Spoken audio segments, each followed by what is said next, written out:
एक सेकंड के लिए सोचो, क्या आपने कभी फील किया है कि पैसा हाथ से रेत की तरह निकल जाता है, कि सैलरी आती है और कुछ ही दिनों में पता नहीं कहां चली जाती है? अगर हां, तो ये वीडियो सिर्फ आपके लिए है। आज हम बात करेंगे उन 5 आदतों की जो कॉमन होती हैं उन लोगों में जो हमेशा पैसों से स्ट्रगल करते रहते हैं, और समझेंगे कि कैसे तोड़ें इस विशियस साइकिल को। चलिए शुरू करते हैं। इनकी आदत नंबर 1 जानते हैं क्या है? पैसे का दिखावा करना जरूरी है। यश को याद है जब उसकी पहली बड़ी सैलरी आई थी 35,000 रुपए, उसी हफ्ते उसने एक नया फोन लिया था 18,000 रुपए का ईएमआई पर। क्यों? क्योंकि दोस्तों को दिखाना था कि मैं भी सेट हूं। भाई, ये सिर्फ यश की बात नहीं है। हमारी सोसाइटी में एक अनकहा रूल है, जो दिखता है वही होता है। नया फोन, ब्रांडेड शूज, बाहर खाना, वीकेंड ट्रिप और इंस्टाग्राम पर दिखाना, भाई ये तो है ही है। लेकिन राहुल ने क्या किया? राहुल ने पुराना फोन चेंज नहीं किया और उसने 18,000 रुपए से म्यूचुअल फंड में एसआईपी शुरू कर दी। 3 साल बाद यश के पास एक आउटडेटेड फोन था और ईएमआई का लोड भी था, लेकिन राहुल के पास था 32,000 रुपए का कॉर्पस, 32,000। भाई, पैसा तभी बढ़ता है जब आप अपने पैसे से काम करवाते हो।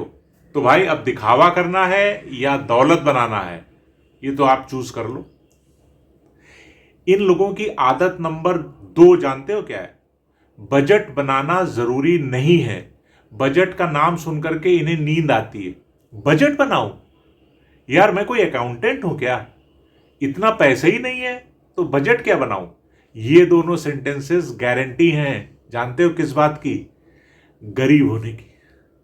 क्योंकि जो लोग बजट नहीं बनाते वो एक काम जरूर करते हैं, पहले स्पेंड कर देते हैं, फिर सोचा करते हैं पैसा गया कहां। और जो लोग बजट बना लेते हैं वो पहले सेव करते हैं, फिर स्पेंड करते हैं। ये सिर्फ वर्ड्स का खेल नहीं है, ये एक कंप्लीटली अलग माइंडसेट है। राहुल ने अपनी पहली सैलरी में एक सिंपल रूल बनाया, 50-30-20। 50% जरूरी खर्चे, 30% खुद के लिए और 20% सेविंग्स और इन्वेस्टमेंट के लिए।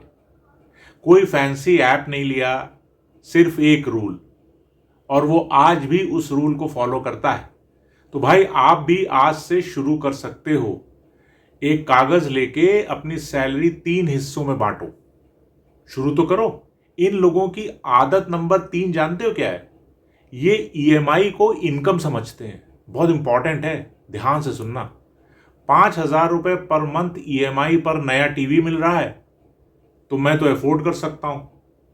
नहीं, तुम अफोर्ड नहीं कर रहे हो, तुम अपने फ्यूचर की कमाई को आज स्पेंड कर रहे हो। ये बहुत गलत है। यश के लाइफ में एक टाइम ऐसा आया जब उसकी सैलरी का 45% हिस्सा सिर्फ ईएमआईज में जाता था।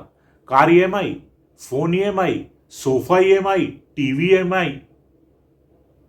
ईएमआई से हर चीज अफोर्डेबल लगती है, लेकिन भाई ये एक ट्रैप है। देखो, मैं ये नहीं कहना चाहता कि ईएमआई खराब होती है। ईएमआई एक टूल भी है, बुरा नहीं है। घर के लिए ईएमआई लो ना, एसेट बना रहे हो। एजुकेशन के लिए ईएमआई लो, फ्यूचर कमाई करोगे। सही जगह ईएमआई लेना ही समझदारी है। लेकिन भाई, लाइफस्टाइल के लिए ईएमआई, ये तो फाइनेंशियल सुसाइड है। और इनकी आदत नंबर 4 जान लो, सिर्फ एक इनकम सोर्स। यश सिर्फ अपनी जॉब पर डिपेंड रहता था, और इसी वजह से एक बार जब कंपनी में ले ऑफ्स हुए तो वो तैयार नहीं था। वो 3 महीने में ही ब्रोक हो गया। No savings, hence no backup. अमीर लोग एक सीक्रेट जानते हैं, जानना चाहोगे? एक इनकम सोर्स रिस्की है, मल्टीपल इनकम सोर्सेस सेफ होती हैं। लेकिन भाई, मैं ये भी नहीं बोलना चाह रहा हूं कि कल से एक बिजनेस शुरू कर दो, पैसा लगा दो या स्टॉक्स में लगा दो, लाखों रुपए डाल दो। ऐसा नहीं है, ऐसा नहीं कहना चाह रहा हूं। छोटे छोटे स्टेप से शुरू करो। एसआईपी शुरू करो, वो भी एक इनकम सोर्स बन जाता है आने वाले टाइम में।